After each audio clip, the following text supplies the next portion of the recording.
30 il şeiriyyat olubdur peşəm. Kağız qələm sirdaşımdır həmişə.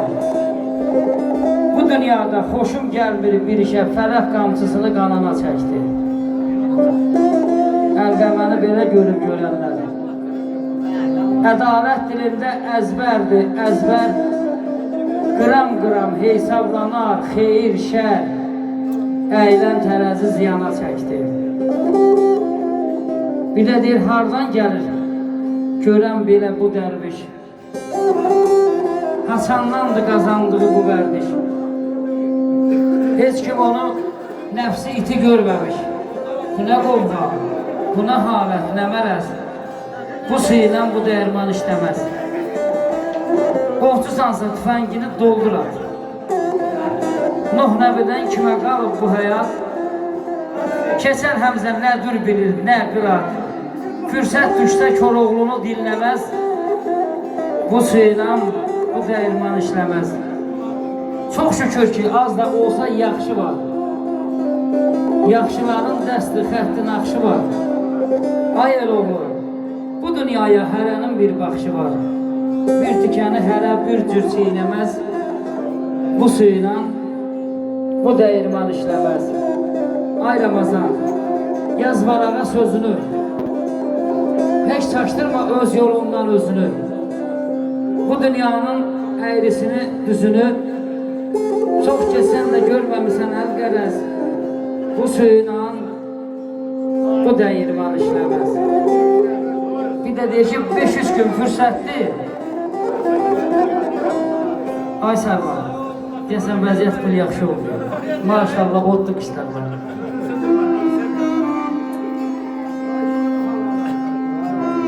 Beş üç gün fürsətində etdin. Bəxtim mürgüləyib yatana qədər. Enişi, yoxuşu çox sağ ol. Enişi, yoxuşu düzgün hesabla. Günəş dağdan aşıb batana qədər. Bir də gördün, şeş qoşanı yek eylər. Sənə özün boyda yük eylər. Vaxtında dar günə tədarük eyləb, ehtiyac yaxandan tutana qədər. Kəmsiz kəsirsizəm, düz gedirəm mən. Yerə deyə döz, gedirəm mən. Tutmuşam Allaha üz gedirəm mən. Yaxşı adamlara çatana qədər. Zakir, səhv eylədin, yenə karıxdın. Oduna alışdın, suyuna axdın. Nesə namərdlərə mərd kimi baxdın, səni dar ayaqda satana qədər.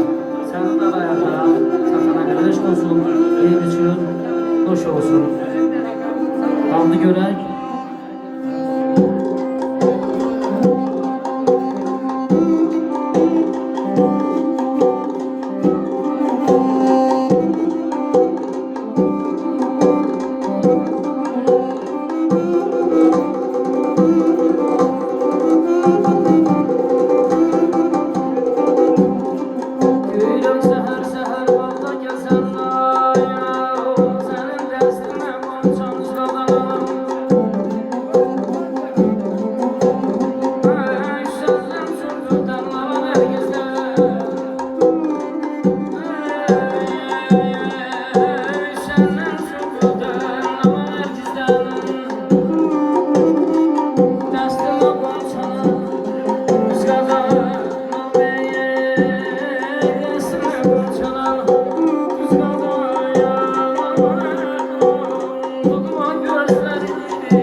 Akşam